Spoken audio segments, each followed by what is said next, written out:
Hello and welcome back to The Dog in the Pond, where each week we bring on two new guests to talk about their time at Hollyoaks, have a good old gossip, and find out what they're up to now.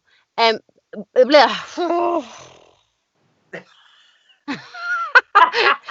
to tell it out, aren't you? Yeah? Yeah. Sounds a bit like an orgasm, though. The guests so far have been absolutely brilliant, and we have had some brilliant stories. And this week we've got two really inspirational women. Please, please, please welcome Mikyla, Dodd and Terri Dwyer. Hello. Hi. I say that like we haven't been messing around technically for the past half an hour. I don't know what you're talking about. Like, I literally logged on a meeting and was waiting for you guys to get your shit together. Oh my God, I had such middle-aged mum syndrome. I was like, where's the grid? I don't use My Skype. God. No, How I I get know, this but- old. I know, but I'm worried now that I've now allowed my camera access to every possible media platform. And I'm going to have to go and look at my... You're already All going sorts going live live now. streaming. Yeah. Oh my God. So let's dive straight in because when I've been doing my research on YouTube, there's loads of information that I didn't know. So it could actually be a 2-hour show. So let's dive straight in. Terri, you were one of the original cast members. Please tell me about that because I loved the show before I was in it. I thought it was amazing. Well, funnily enough, I actually joined at episode 11 because I took over from Sheba Rone. Now, I don't know if this is true, but I was told that she thought it was too much like hard work. You know, she's very famously Egon Rone and Adina Rone's daughter and granddaughter. And I mean, from the minute I got there, I just loved it. I just was like a kid in a sweetie shop and thought it was the most amazing thing. And it was a bit like they go, oh, I'm really sorry you're working again this week. And I was like, really? Oh, really? Oh my God, you're not sacking me, because I was shit for a really long time. So I was just really grateful to be there. Not dissing Sheba, you know. I think soap is it's really hard work, as you know, you work all the hours God sends. But I made some of the bestest friends. I mean, Mickey and I are still really speaking to each other, not just pretending to speak to each other. So yeah, we worked hard and partied even harder, didn't we, Mickey? Yes, we did, just a little bit. So did they recast that role then, Terri? You said you'd taken over from her. No. So I came in as her cousin, and honestly, the first shot. So apparently Phil Redmond, because I was modelling at the time, but I was like, I didn't really want to do it for the rest of my life. But apparently when they offered me the job, because what happened, I didn't know anything about the process of getting a job. So I turned up with my little model portfolio, and there was all these girls from drama school slagging the show off. And I was thinking, why the fuck are you here if you hate it so much? So I just went in there with my little short skirt, my model portfolio. And Phil told me a long time after, he said, you know, as soon as we cast you, I ran into the office and showed everyone your portfolio going, this is who's coming onto the cast. And the first shot was literally me starting off at my ankles, going all the way up my legs.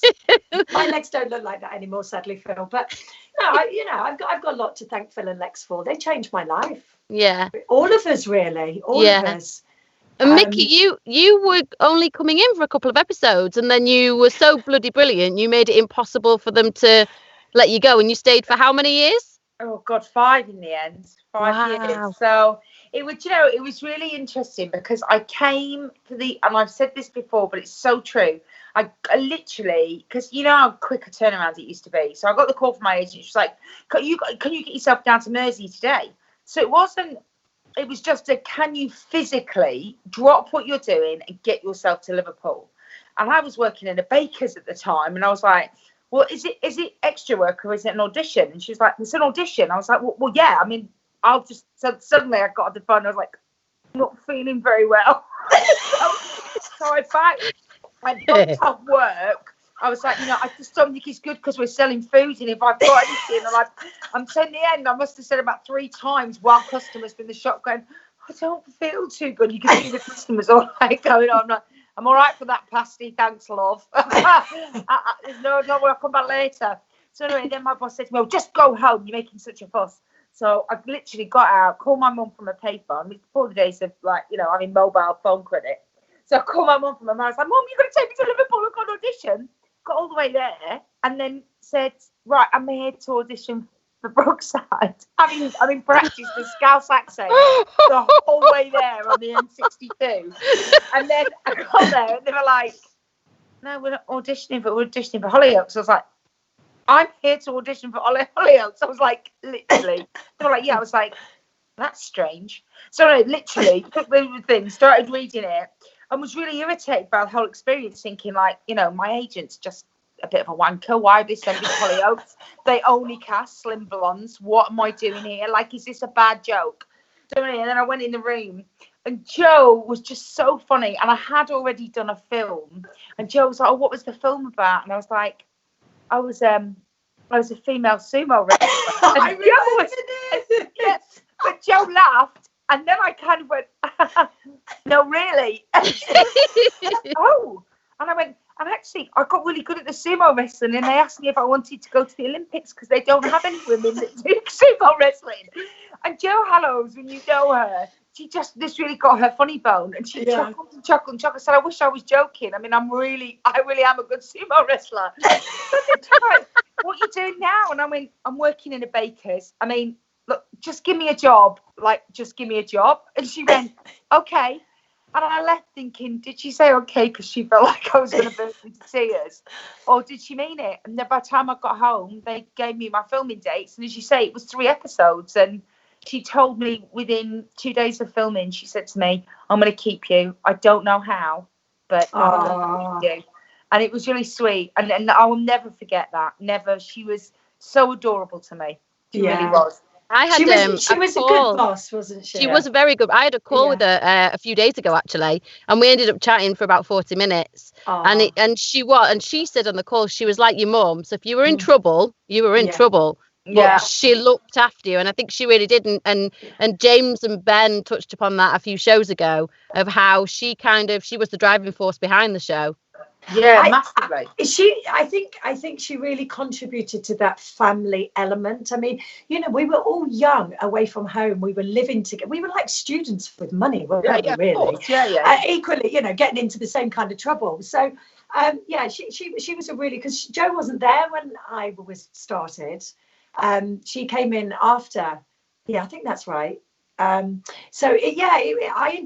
really enjoyed having Jo around. Yeah, she said. I mean, when I was leaving, I remember her saying to me, she said, "Oh my God, you've been here 5 years. What are you gonna do?" And when you've been in a soap, you get spoiled, right? Like we all get spoiled because you're like regular money, regular work.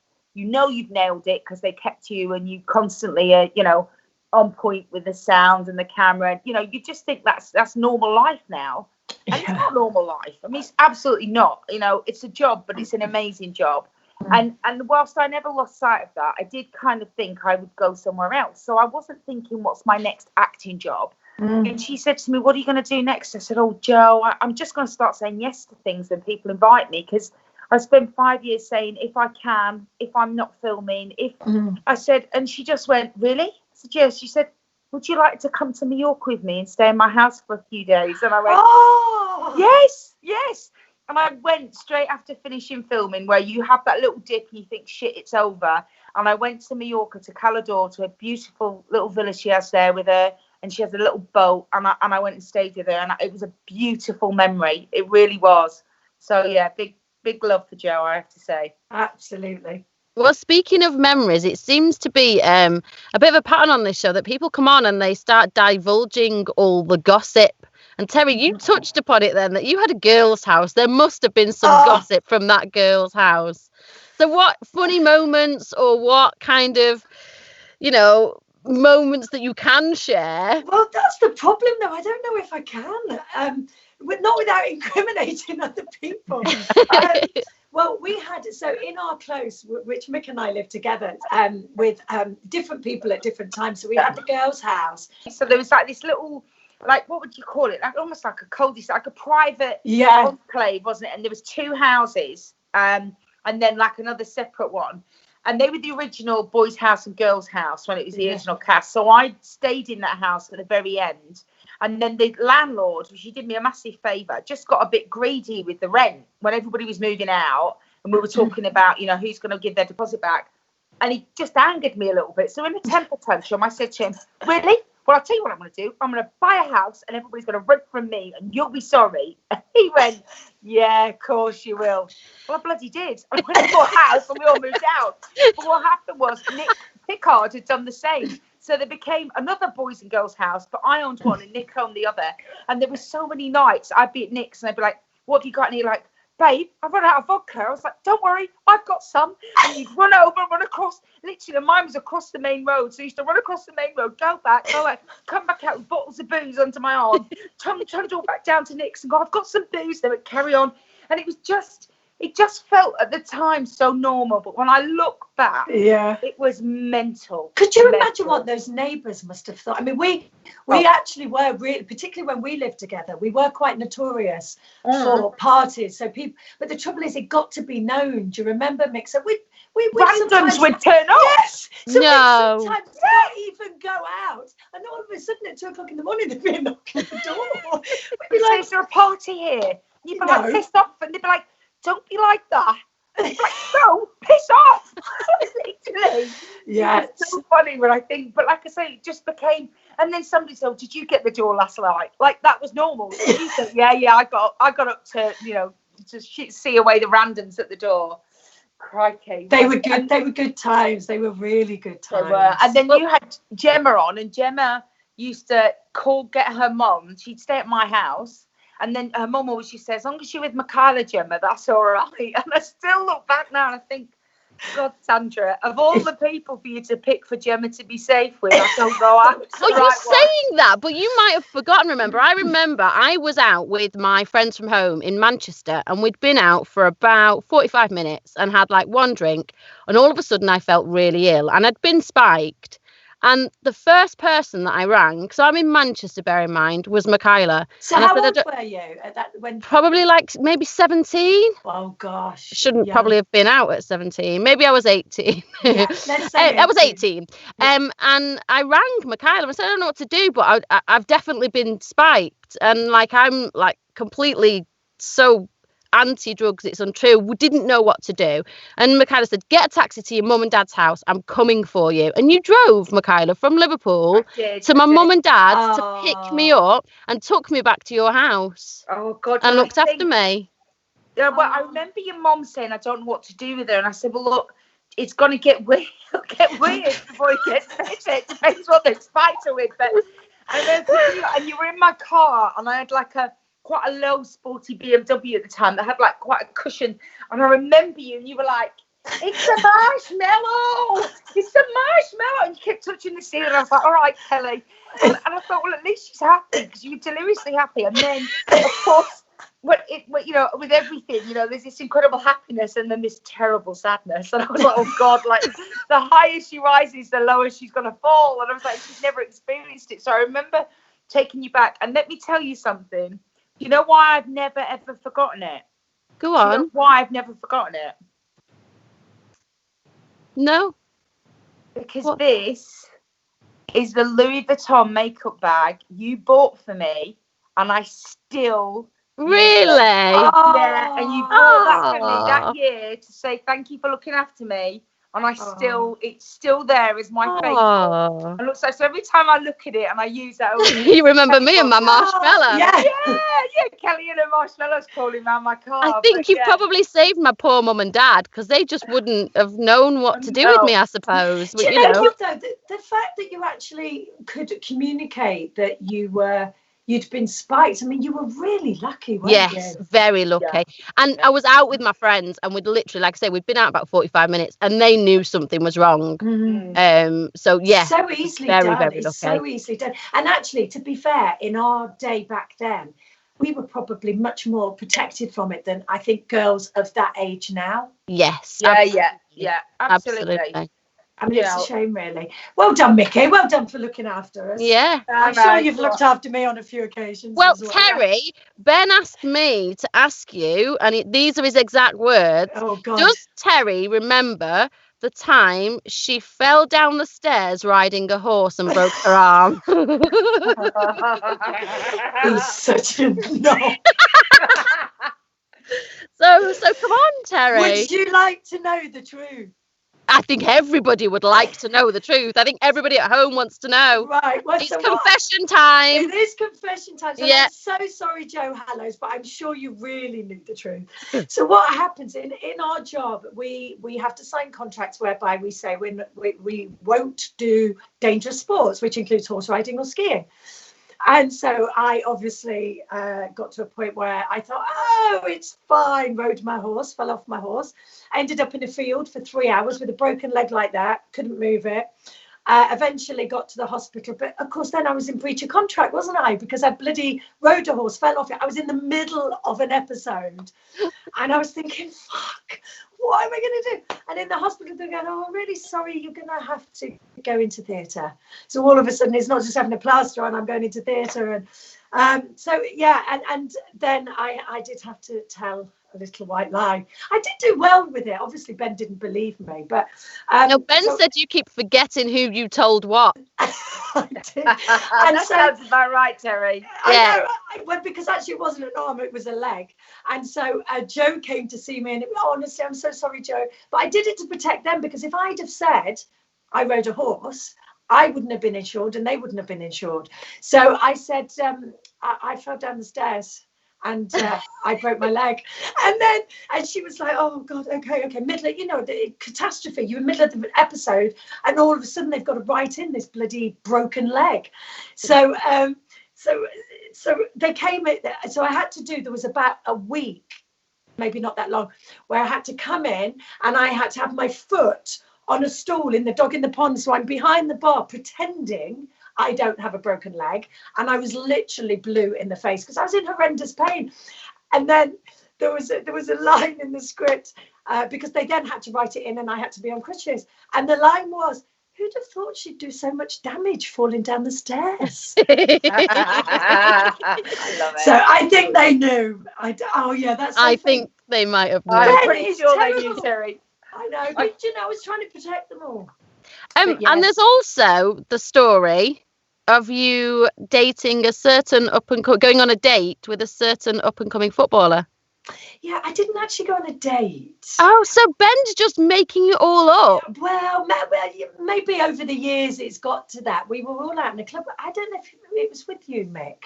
With we were. I mean, he's probably David Beckham will probably say it's a fucking lie, but we were out. That's who he's. So to clarify, that's who the footballer is. I'm like, oh, becoming footballer, you're like David Beckham. Yeah, out there. We were just out in a club, and I had. Oh God, I even remember the awful outfit I had on. I had this really skimpy skirt, and I had this like matching coat, and it was like leopard or tiger something. I mean, just awful. I thought it was fabulous at the time, and he came up to me and said something like a tiger, something really naff, and he was, and it was before he had that. I'm really sorry, David. I'm sure you're very nice, but it was before he'd obviously had some kind of speech therapy, and his tone was very beige. You remember? And he was on my case a bit that night, but I think he met Posh not long after, so I don't think I really stood a chance. But I didn't go on. I did go on a date with another footballer, but he wasn't quite as famous as David Beckham. I realised very quickly footballers are not for me. No. Can I just tell you, while we're talking about Terri dating? Yeah. Yes, please do. You've got to say Terri, don't you? I do. So this, can I just say, she's dined out on this a lot over the years. Has she? Listen. So let me tell you. So the penny only dropped about this at Terri's wedding when her husband made his speech.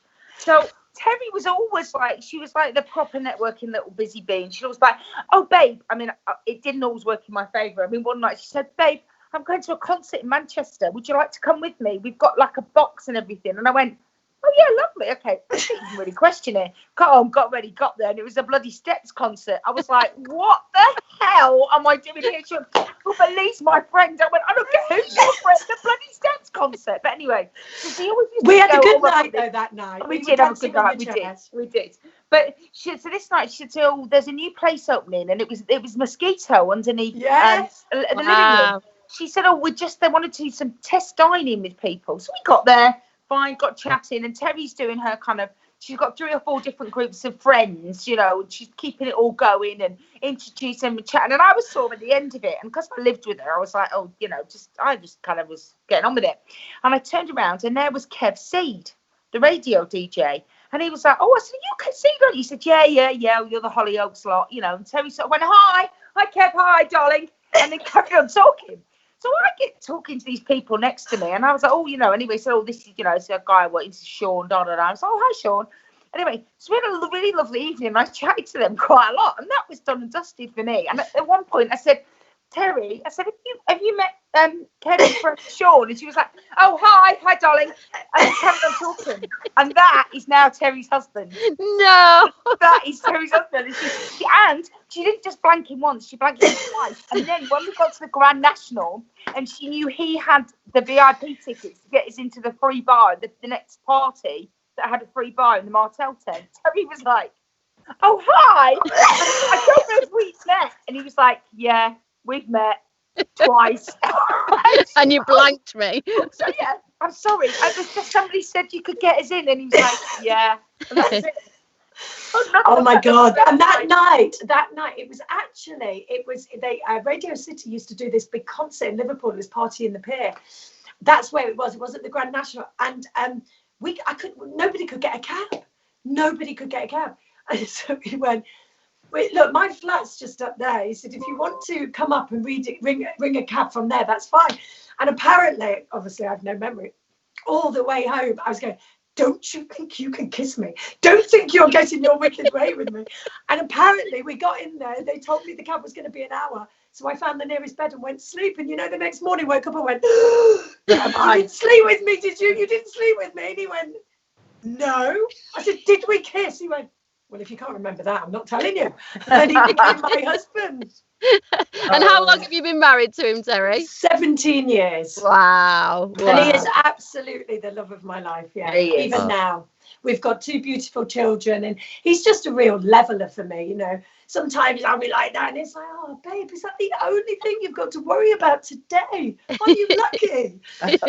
Yeah, and he's good for me. Mickey, Gemma sent a message for you, and she asked, can you tell us about the time that you spoke to Gemma's mum about the school uniform that Gemma was wearing? Oh my God, this is another story I've dined out on, but it was an absolute classic. So Gemma was too young. She was 15 when she started.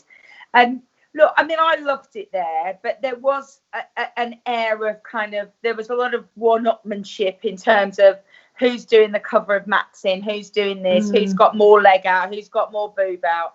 And obviously I wasn't in that club. And like I say, Gemma was only 15. So I mean, her mum and I had always chatted. I was always like, oh, hello, how's she doing? How's she getting on? And then she'd probably been there about 3 or 4 weeks. And we walked in, and there was Gemma standing there. And the obviously, you know, you were a schoolgirl, so you had your own school uniform. So she had the matching school uniform that you lot all had. And it was just like, literally, I mean, I'm not kidding you, it was like 2/3 of the way up her thigh. So I thought, if she has to bend over on a shot or something, I'm like, she's 15. So I said to her mum, I said, Sandra, look, I know it's difficult when you're new. I said, but don't feel you can't say anything. I said, that is an absolute disgrace. I said, they are queuing up in this show to get their ass and their legs out. I said, they don't need her to do it. She's 15. I said, so if you want me to say something, I will. And Sandra went, you're right, Mikyla. It's an absolute bloody disgrace. I said, it is. She says, only thing is, she says, Gemma's not in costume yet. That's her own school uniform. No!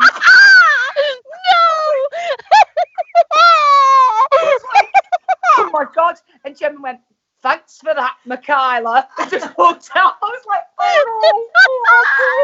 That is genius. I have not heard that story, Mickey. That's hilarious. So funny. I think that was why Sandra probably from then on in thought that I was Gemma's protector and angel. Yeah. You know, so it's funny. Oh my God, that is brilliant. You were though. I do think, even though you came in, you know, after me and stuff, I do think you had quite a maternal thing for all of us. You know, this that you, even on a night out, and I'm older than you, and you know, there was always making sure everyone's safe. And I just think that naturally comes to you. I just think it's in your nature. Yeah, I was the one who used to take people's car keys. And maybe that's why you called me Kelly. I suppose there's a point of me, like I was wild and I loved to party, but I could sober up quite quickly to this isn't safe, this isn't right, I don't like this. And if there was a certain unsavory sort, I'd say I don't like it. There's a few people around that make me feel uncomfortable, and I'd be the one that goes, I think we should head off now, you know. I mean, Kelly, what about Nice? When we went to Nice and Saint-Tropez. Well, I didn't go. That's what I was saying. You used to organise all the trips, and I never went on those trips, right? I went on the calendar ones, but I never went on the ones that you organised, because at the time I thought that staying at home with the boyfriend was a better idea, and it turns out it wasn't. Didn't you go to Monaco and have like a helicopter fly, and then didn't you dine with the Prince of Monaco's son? Like the Hollyoaks with the Prince of Monaco's son. It might have got that might have got a tiny bit out of hand. There was some royal connection there. But basically, the thing was, a lot of the girls, as we know, there was a lot of copulating within the cast, wasn't there? So there was... Makes it sound like it's between the girls, Mickey. Yeah, but there were several girls going out with some of the guys. And the guys had all kind of got this trip to Amsterdam. And we went for an Indian in Walton. We're all sat there, and I was single, obviously, and I was probably more of one of the boys than really one of the girls at times. And they were all moaning about the boys going in this Amsterdam trip at Easter, blah, blah, blah. And I said, look, girls, this could go on forever. They're going to do what they're going to do. Why don't we just organise a trip? Yeah. And we go away, and that will solve it. And they were all like, really? But it's only 4 weeks away. And I was like, look, if you will give me a budget, I'm telling you, I will find us a flight to somewhere, and there will be some fun. And it happened, we ended up to Nice. And then we went from Nice, and you're right, we got a helicopter. No means to get back. There's no thought around it. Let's get a helicopter and land in Monaco. And then we were like, how do we get back from Monaco to Nice? Oh, that would be a cab that takes an hour and a half. So we then all got, we're in dribs and drabs coming back. And there was all sorts of shenanigans went on, really, when I think about it.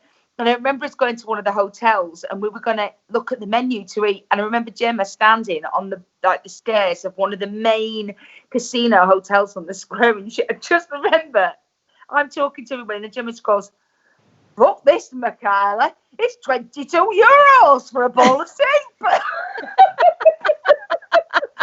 and that was it. That was the end of it. I was like, she won't be eating in there then. But it was just funny. I mean, we had such good times when I think about it, and the football. Yeah. And, it was mental. We were very lucky, weren't we? We just happened to be. I think because we all lived together as well, we forged really good friendships. I mean, I'm still in touch with the original girls as well. Lisa, Yasmin. I mean, Yasmin's in Berlin now. Lisa, Kerry. Were they there in your time? I don't think they were they? No. So the original girls, and obviously Jezzy, and I don't see Will as much, but I've seen Ben a bit, and obviously I see Mikyla. I stay with Mikyla quite a lot when I'm in London. I think that's the thing. I think no matter what era you were in Hollyoaks, there always, from speaking to everybody, there always seems to be that kind of family kind of feel about it. I don't know how it is now, because I think we were very lucky in that there wasn't so much social media. Yes, and you touched upon, Mickey, that you thought that there was an element of who wanted to be on the front of Maxim. I imagine now that element of competition between the girls could be, I mean, I don't know, but could be maybe much more competitive than it was in our day. Well, I suppose because you can push yourself. I mean, when we were talking about it, it was all about who the producers deemed was the person they wanted, who was going to be big in storylines. And they chose you. You couldn't get approached. You couldn't make money yourself. I mean, now you can have your Instagram account, your Twitter, your Facebook, and you're a self-promoter, and that's across the industry. I mean, it's not just Hollyoaks, but I think we were well protected because there wasn't it was just the camera phone thing was just coming in. Yeah. Whereas now, nobody has a phone that doesn't have a camera. Then it was, some people did, but it wasn't what they relied on. It wasn't what their main function for their phone and was. Also because we were up here, we didn't have the pap up here. If you were in a London soap or something, even a Manchester one, there was much more paparazzi. So our lives were relatively private unless we chose to go out and expose ourselves, to the public. So whereas I think the likes of Corrie and Emmerdale and EastEnders, they're not. They couldn't walk out their house, or they can't walk out their house. So we were really lucky that we got to experience all the lovely side of it, but still be quite protective. But then we were young, you know, we were a really young cast. Well, do you know, today I have to say, on terms of the sort of being a bit naive on the press. So one of Saran Jones, as you guys know, the lovely Saran, is one of my oldest friends. And today, her first outing, we decided we'd have a social distanced walk around Alley Pally. So I got there and I've got a bit of a knee injury. So I didn't think much of it. So I've got the two doors open of my car, and I just pulled because I had a gym pants, I pulled it down and started running DP into my thigh. And then Sarah went, "What are you doing?" And I went, "There's nobody around." She's like, "Oh my God, there could be paparazzi in the bush." And I thought, "Oh my God, I'd forgotten who I was with." So I'm swinging the deep out, pull my back. Then I touched my eye, pushed my thing, touched my eye. No. Then I got some guy, and she's standing there helpless because she can't touch me, and I'm just dancing around like a timber. I was like, God. So we were laughing so much. I said, because I've known you so long, I said, I kind of forget. And because, as you say, it wasn't part of our lives. We weren't paparazzi savvy. I think the only time we really were reminded of that is when you went to the awards. You know, when you went to the Soap Awards and the NTAs, and we were really allowed to enjoy it then, because it was never obtrusive in our life, because we were in Liverpool. Yeah. So, you know, but then you couldn't always go to those, could you? Because it depends on your schedule. So sometimes the characters that weren't busy were always allowed to go, and you know, the busier characters, you could never schedule it in. Do you remember when Paul Danan used to go down? He used to say that I can't remember the scenarios, but there was a couple of events that Paul Danan ended up being photographed at that we didn't think he was going to. I can imagine. He was a tinker. Until my last year, so we all know how there was a little checklist of who went and who didn't. On my very last year, Joe said to me, "Mikyla, would you like to go to the BAFTAs?" And when I say I nearly cried, I was like, yeah, I really want to go, right? So I get there, and I'm so excited to be there. And we're at the Palladium, and I was like 3 rows. No, that's a lie. I was row C, so I thought I was 3 rows back. But there's no row A and B at the Palladium. Don't know why, but there isn't. So I'm now sat on the front row at the TV BAFTAs, and I'm like, this is so weird, right? And I've got what's Dean's second name? He played Jimmy Corkill. Dean Sullivan. So I've got Dean Sullivan there, right? And you know, when they have these award ceremonies, if it's being filmed, they have the things that are like sitters. So they have men and women dressed in evening wear and you know, smart suits, so that they can sit in your seat if you need to go to the toilet, or you take ill, or you're getting something, so that there's no empty seats in the audience. So anyway, I get up, and as I go to the toilet, and when I come back, somebody sat in my seat. And I look at the person, and I'm like, oh my God, look who that is sat in my seat. And I look at my ticket, and I'm like, I've definitely got the right seat number. So I said to this girl, "I'm really sorry you're sat in my seat." And Dean Sullivan goes, "She's back now, love. You don't need to sit in her seat." And she went, "Sorry." She went, "This is my seat." And I went, he went, "No, it's her seat." He went, "So she doesn't need a sitter now because she's back." So this girl, like she was an idiot. And he went to me, "Don't worry, I'll sort this." He went, "Come on now. She's got her ticket. She was sat there before, love. On you go." She goes, and then 3rd award. And I'm looking at this girl thinking, oh my God, I know her. Who is she? Oh my God. She gets up. It's Sarah Parrish. He gets up, right? And Dean Sullivan, then his face, he went this colour of grey. And I looked at him and I went, "Dean," and he went, "Oh." So of course then, in true Dean style, he captures her drunk in the bar and he's going, "No, oh, I'm really sorry. I'm so sorry." And I was like, you know, you just like, leave it. Yeah. It was awful. So I'll never forget it, because I looked at her and I thought, "What are you doing?" And he just like ushered her along, and she had to go and get another seat. And there I am, really nobody, on the front row at the BAFTAs. Oh, it was funny. Oh my God, that is priceless. Well, Mickey, you wrote a book, didn't you, after leaving Hollyoaks? How did that come about? Do you know what I did? I did a Celebrity Fit Club. And it came a bit off the back of that. So I'd lost a bit of weight. And then somebody said to me, it's really inspirational that you've kind of you were the only person ever at the time, to be kind of overweight in Hollyoaks. You were such a prominent character and you've lost weight. And I was a bit like, really, there's not really much to, Anyway, this person put me forward. It's a lovely lady called Jane. And next thing I know, I got a book deal. And actually, at the time, I've come out of Hollyoaks. I'd done a bit and bought. I hadn't done lots. And I got a really kind offer, really generous offer from them. And I was like, okay, is there something I have to tell you? I'm not going to make stuff up. I'm not going to drop anybody in it. And they were like, no, we just.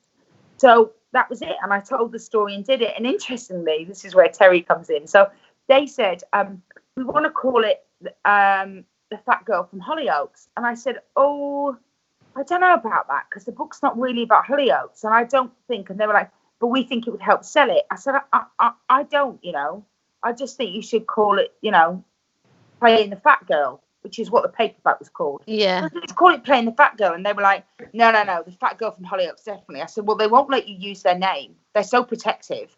So I said, you have to call up and ask them. Me thinking, they'll say, we want 25% on your bike. Anyway, only turns out that said husband, Sean, was only at the top of the food chain at the time. So they called Terry's husband, and Sean was like, oh, what if it's Mickey and she really wants to call it that? And so I was like, what? And they were like, yeah. And they said yes. So then Sean said, was I not supposed to say yes? And I was like, no.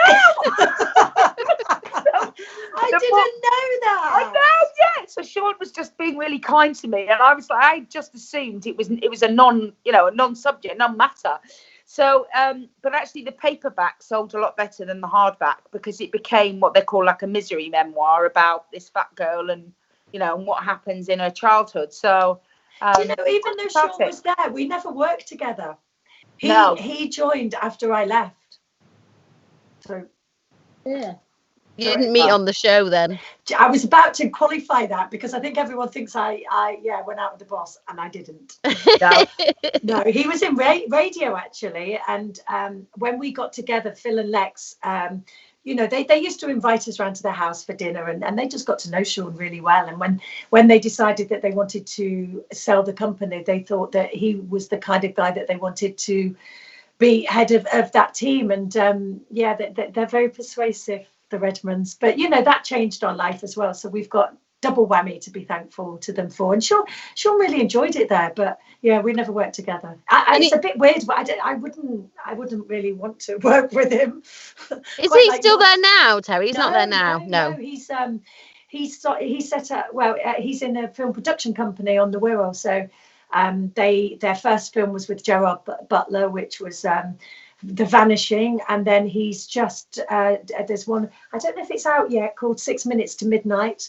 So he's just, like me, he's just hustling, trying to make things and get things off the ground. You're producing now, aren't you? So you left Hollyoaks, you still did some acting, and then you went into presenting for quite a long time. Yeah, I'd like to say it was a really planned out decision, but it wasn't. I always just went where the work went. So I came and I had about 10, long time presenting, but I kind of woke up one day and I really missed acting. And I know other people have been able to manage the two, but I never have. If I did too much presenting, people wouldn't consider me for acting and vice versa. And so I kind of had to go to basics after presenting. I had to come back and do, theatre, which was actually a really good learning curve for me. I'd not done a lot of theatre, and I think that's where I grew the most. But I kind of got fed up of seeing the final edit or stand backstage and thinking it could be better. So instead of moaning about it, I decided to do something about it. And the first thing I produced was with a couple, and that was a play that we did in London. I think Mick came to see that, and then we toured it around Wales, and the writer actually went on to be nominated for an Olivier for that. So, and then the recent film I produced, which I only produce stuff I'm in, because I'm not prepared to hang up my acting shoes just yet. So Break, which is... So you write yourself a little role in it, do you? Well, I'd like to say I write. Writing's definitely not what I do. But Break, which is the film we're just about to release in the middle of a pandemic, is Rutger Hauer's last film before he died. So that was a really lovely, I think that was a really pinnacle moment, you know, to walk on set with somebody like Rutger and listen to, you know, he talks about all these amazing Hollywood names and you just forget how accomplished he is. So that Break has been a labour of love for us, but we are out this summer, so that's what we're doing. We've got a trailer of that, have we not? Yes, you Should have. Should we show a little trailer of it and Yeah, have a little look? I've seen this. Yeah, it's amazing. It's amazing. Can we show the trailer, please? Yes. Everyone in this life is born with at least one talent. Most of us will never realise our true potential. But the truth is, the only thing holding us back is ourselves. For me, this is just interest. you owe me $5,000 plus 10%, and I'll give you 11 days to pay me back. What's the point in having talent if you keep it to yourself? Unlucky Spencer. How'd you know my name? I was sent for you. It was a dream you've always wanted to be a smoker. Do you know about my dreams? I hardly saw you before you was in. I've underestimated you, and I. The writing's on the wall. No smoking, no drinking the night before a match. You need a clear head. I'm out front smoking a big reefer. You're a bad risk. Forget it. I might to drop me. You need to start taking responsibility for your actions. Think you're better than me? I don't think I'm better than you. I think you're better than you. What have I got to do? There's another tournament being held in my hometown. Where's that? Beijing. You ain't gonna win no tournament. You ain't that good. Seriously, though, when I get out, I'm gonna start using this. What do I get if I win? Get to play on the pro tour. I want to wager. Me versus him. $5,000. Best to leave things in the past. What? Or you might not have a future. Go home, Spencer. Sleep it up. You are a waster. You expect me to play in this tournament just because he wants me to, yeah? It's a pathway to a better life. If you refuse to do this because you're angry at your father, I do not want to know you, Terri. then you're an idiot. That's how I win. It looks fantastic. It Oh, looks thank brilliant. you. And It's- the lead guy, like just from watching the trailer, he really sparkles. He's he does. phenomenal. I play his mum in it. His name's Sam Gittins.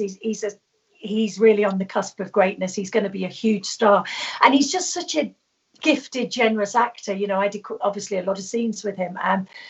But he's, you know, when you're on set with somebody, he's lovely off camera, but also when you're acting with him, he gives you so many ideas. You know, sometimes you work on it in your head and you think how it's going to be, and then you're playing opposite somebody and you're like, oh my God, that came out differently because you gave me something I wasn't expecting. And he's a beautiful actor, and this is going to be, I mean, he has just got a massive film, which I won't be allowed to say anything about, but we're not surprised. He's amazing in it. But we've got Adam Deacon, who won a BAFTA, Jamie Foreman, who's a wonderful actor. The cast were really good, but Michael Elkin, who is the writer director and a great friend of mine, he's the reason that I'm in it. He approached me to be in it, and then we just got on really, really well. And he went, actually, would you think about producing it? And as Mick will tell you, nothing too much scares me. I go, I'll give it a go, and I give it my best shot. And then I took it as far as I could, and then I took a very dear friend of mine on, Dee Fisher, who I always thought he'd give me a job as an actress, and then I gave him a job as a producer, and he's just taught me the ropes. I knew that he wouldn't just let me be a producer in name only, and he's baptism of fire Break has been, but I've learned an awful lot, and I really enjoy it. I'm a people's person, and I like solving problems, and producing is a lot of problem solving. The problem I'm trying to solve today is releasing a film when no cinemas are open. That's today's problem. That's going to be quite difficult, I imagine. Yeah. And haven't you got a trilogy on your slate as so well? Break's been released. I've got a trilogy that I'm halfway through raising the money for. That's a much bigger budget than Break. Really, that's it's called Endangered World, and it's a Jurassic Park meets Predator. It's a wonderful script by Simon Thorpe, but again, I'm in it, but always the supporting roles. I'm never the star. And then there's a couple of TV ideas, which the thing for me for lockdown is it's made me slow down. So the ideas that were kind of half finished are now almost finished. That's not slowing down, Terri. Well, no, but it's slowing down enough to look at what you've got and thinking, do you know what? In between homeschooling, I might as well just knock that bad boy out. So there's a drama that I've been working on with a really dear friend of mine, Shaznay Lewis, and a kids drama with Ashley, our lovely friend Ashley, who's super talented. But I'm lucky, I'm surrounded by talented people that are much more talented than me. I just pluck them and then swing on their coattails and think, they'll make me better. It's exciting times ahead, but it's tough. I was speaking to a theatre booker yesterday, a cinema booker, and already independent cinemas are starting to close down. The Hippodrome in Birmingham, which I don't know if you've ever been there or played there. I mean, it's a beautiful big theatre, and they can't open until social distancing is no longer more. And I'm sad to say, I think that will be a list of a lot of them. I just hope they survive. Otherwise, I think the arts are going to be really in terrible need, as is hospitality and other areas. I mean, we're all hit by it, aren't we? Yeah, but that's me. Yes, lots of exciting stuff. Mickey, didn't you do quite a lot of theatre when you left? Because you did a tour of the Calendar Girls, didn't you? When you left Hollyoaks? I did. I did over a year, and do you know what? That was Gemma. So Gemma was in. This is quite funny. So Gemma was in it, and she was about to go on tour with it, and they hadn't cast the tour cast yet. And she said, "Oh, do you want me to speak to David Pugh? I got on really well with him." And I was like, "Oh, Gemma," and I was working in recruitment at the time. I was like, "He's not going to give me a job." She was like, "He might." Anyway, so we came to see her on the show, and we were backstage, and she introduced me, and she's like, "Oh, David's my friend." Because I wonder if if there was anything. It was just dead brazen. If there's anything not going, in the thing, then you could maybe see her.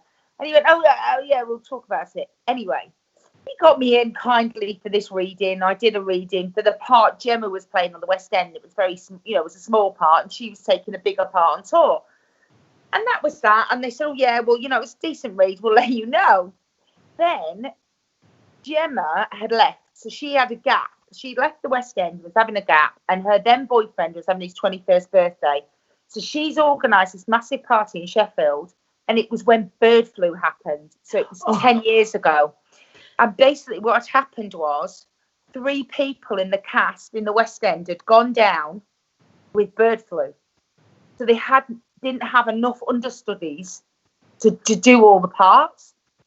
So the part that Gemma had played that I would audition for was going begging. So they're ongoing. So Gemma, can you get the train and come down on Saturday? We've got a matinee and an evening show. We can't, it's, hundreds of thousands of pounds, and you've got to keep the place open. Anyway, Gemma said, "No, I can't. I've got a party and I've arranged it." Don't worry, call my friend Mikyla. So next thing, I've got our phone's going ping, ping, ping. I've come back from a run, and it's 11 o'clock in the morning, 11 o'clock on a Saturday. And Gemma says, "Mikyla, what are you doing?" I said, "I've been for lunches. Can you go up to could you go up to West End and do the Elaine part?" And I went, "You're talking about I've had my audition." No, they've run out of actresses, and they need somebody who could just go on today. I've never worked in the West End. This is my West End debut, right? So I'm like having a bit of a moment. The phone's pinging. A girl saying, "What size are you?" The what's he called? The production manager says, "Hi, I'm told that you can come." I said, "You do know I've never played. I mean, I've only auditioned for it." I mean, he said, "Well, it's only one scene," and I went, "But it's very long." I get with my bloody audition script on the tube up to the West End. I get there at 1 o'clock. I've got people trying to measure me, get my dress on, trying to let things out.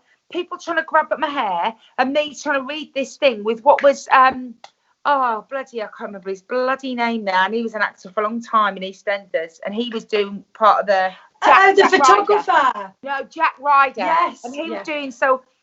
He was reading it with me, and then next thing I know, I'm not kidding you, the iron is down, the audience are walking in, and I do my first rehearsal with the actress who's doing the scene with me, and then do it. And I remember the producer coming in, and he went, "Darling, that was incredible." And I went, "That was my West End debut. I hadn't even called my mum to tell her it was happening." Oh, no. But then he felt awful, and he went, "Okay, who could you get to come? You can have the box this evening." And then he bought me this massive bunch of roses.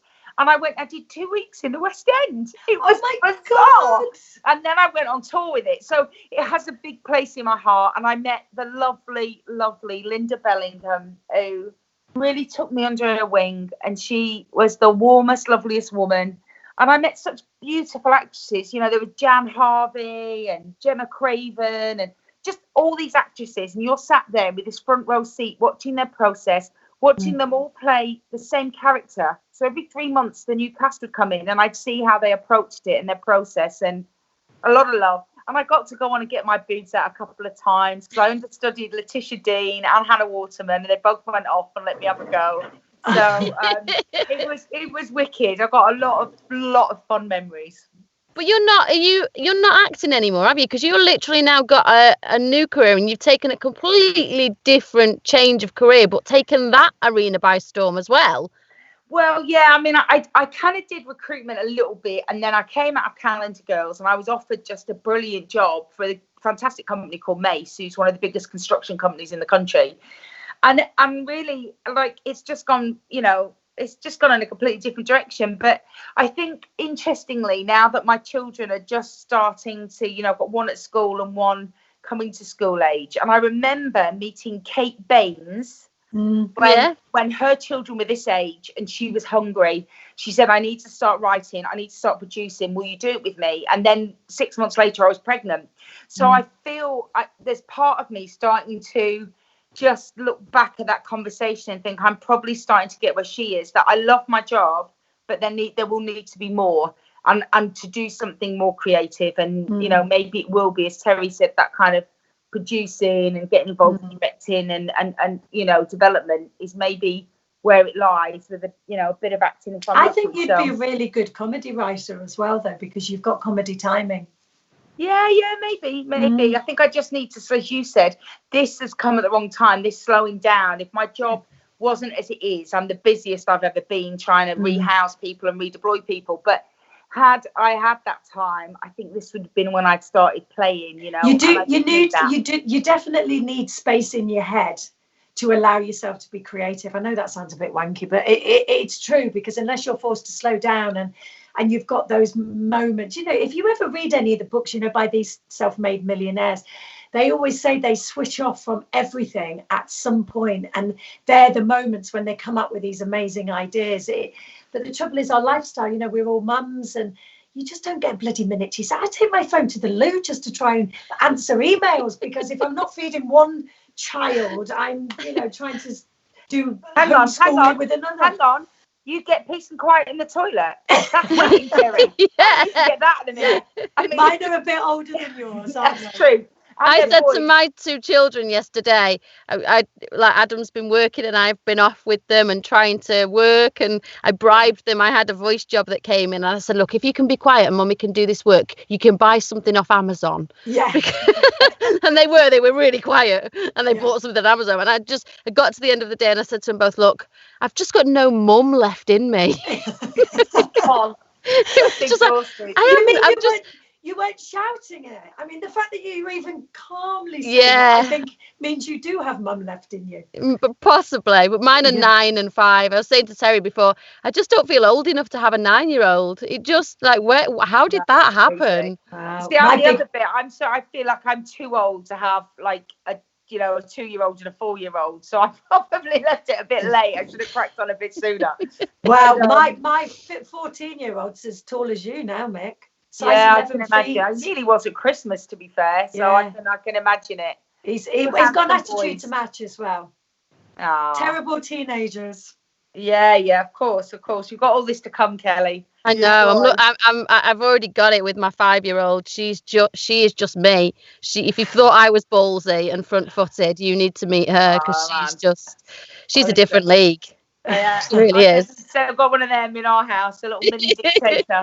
It's just, it is. Girls are a different gravy, and I think the second child is as well, isn't it? I mean, if you look at even your two, Terri, they're very different characters. Very, but I think Caden, my eldest, will always be the challenge. My little ones, to be honest, he's a walk in the park compared to his big brother.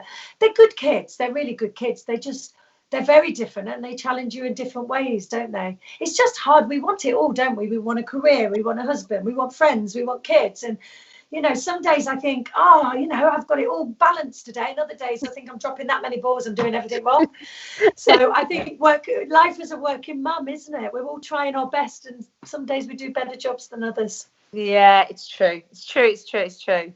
So before we wrap up, one last memory from your time at Hollyoaks. If you had to pick one, what would it be? You know, it's not so much a memory. I think for Hollyoaks, for me, I really made lifelong friends. I mean, Mick comes up to me at Christmas. We're very much in each other's lives, and I see Jezzy as well.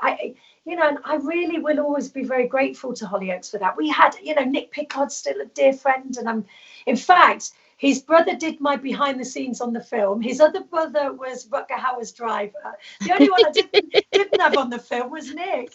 And he was supposed to come down on set. So, you know, I have the most amazing memories from Hollyoaks, and I've made some of the bestest friends who I love dearly, and you know you're one of them. So, that for me is what I will hold from Hollyoaks.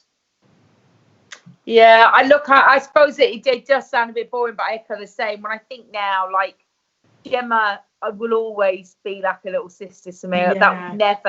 That will never go. And then Terri, you know, she just said we're such great friends, and we pick, you know, we can go a month, 3 months without speaking to each other, and then the minute we speak to each other, it's just like it used to be when we lived together and we'd see each other in the morning.